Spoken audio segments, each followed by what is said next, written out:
The Devil's Tree stood alone in a quiet field at the edge of Bernard's Township. Its twisted branches reached out like crooked fingers, and its thick trunk was dark and scarred.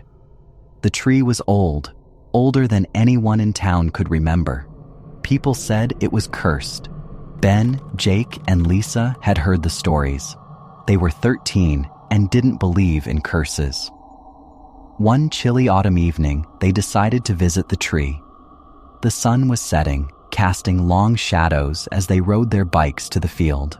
The wind whispered through the trees, but the Devil's Tree stood still, as if watching them. "This is it," Jake said, dropping his bike.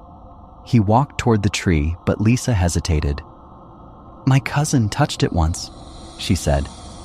"The next day, he broke his leg." Ben laughed. "That's just a coincidence." He reached out and placed his hand on the rough bark. Nothing happened. Jake grinned and touched the tree too. "See?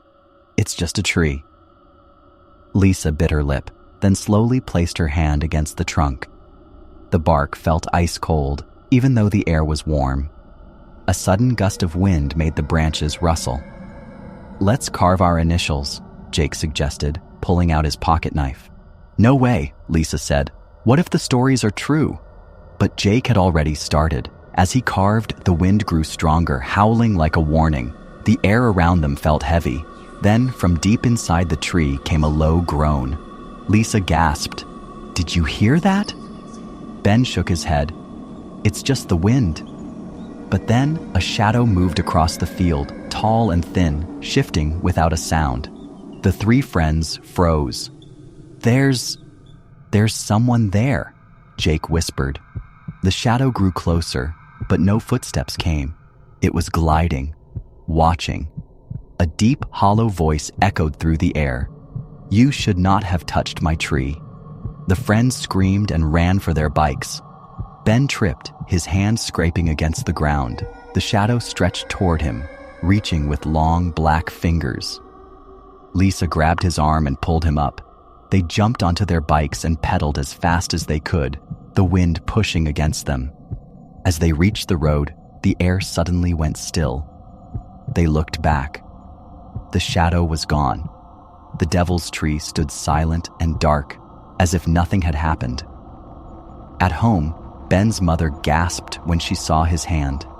His palm had a deep, dark mark, shaped like a handprint. That night, Ben had nightmares of the shadow. In the morning, his bike tires were slashed, Jake's pocket knife was missing, and Lisa's bedroom window was wide open, though she had locked it before bed. They never spoke about that night again. But every time they passed the field, the Devil's Tree seemed to whisper their names, waiting for them to return. In the small town of Goliad, Texas, there stands an old, gnarled oak tree. Its thick branches twist toward the sky like bony fingers. Long ago, this tree was used for public executions. Many men met their end beneath its limbs, and their spirits are said to linger. Some call it cursed, others call it haunted. Everyone agrees on one thing: you don't go near the hanging tree after dark. Jake didn't believe in ghosts. He was 13 years old and thought ghost stories were just made up to scare little kids. One summer night, his best friend, Mark, dared him to go to the hanging tree alone. If he could touch it and come back, Mark would give him $5. "Easy money," Jake scoffed. He grabbed his flashlight and set off toward the tree. The town square was empty. The moon cast silver light over the buildings, and the night air was still. As Jake walked, he felt a chill crawl up his spine, but he shook it off. It was just a tree. When he reached the hanging tree, he hesitated. The old oak loomed over him, its bark rough and scarred. The thickest branch stretched out over the ground like an arm, the same branch where many had taken their last breath. Jake took a deep breath and reached out his hand. A cold gust of wind rushed past him. The leaves rustled, though the rest of the night was silent. Then he heard it, a whisper. "Go away." Jake froze. He spun around, but no one was there. His heart pounded in his chest.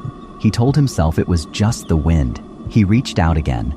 Then he heard it again, louder this time. "Leave." The whisper turned into a moan, a long, sorrowful wail that seemed to come from the tree itself. Then came the creaking sound, like a rope swinging in the wind. Jake's breath caught in his throat. Slowly, he looked up. Hanging from the branch was a shadowy figure. It swung gently, as if caught in an invisible breeze. The face was hidden in darkness, but the head lolled to one side in a sickening way. The rope around its neck creaked with each sway. Jake stumbled back, his legs weak. The figure jerked suddenly, as if it had been dropped from the branch again. Then more whispers joined in. Soft voices filled the air, murmuring words Jake couldn't understand. He could feel them circling him, closing in. His flashlight flickered and died. Panic took over. Jake turned and ran as fast as he could. The whispers chased him, growing louder, swirling around him like a storm.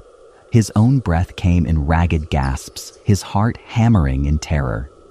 The town square seemed impossibly far away, but he didn't dare stop. When he finally reached Mark's house, he collapsed onto the porch, gulping in air. Mark opened the door and laughed. "You look like you've seen a ghost." Jake couldn't even speak. He turned and looked back toward the town square. The hanging tree stood still in the moonlight, looking like any other tree. But Jake knew the truth. The stories were real. He had seen them. He had heard them. And he would never go near the hanging tree again. If you liked the video, please give it a like, leave a comment, and don't forget to subscribe to the channel. Also hit the bell icon so you never miss an update.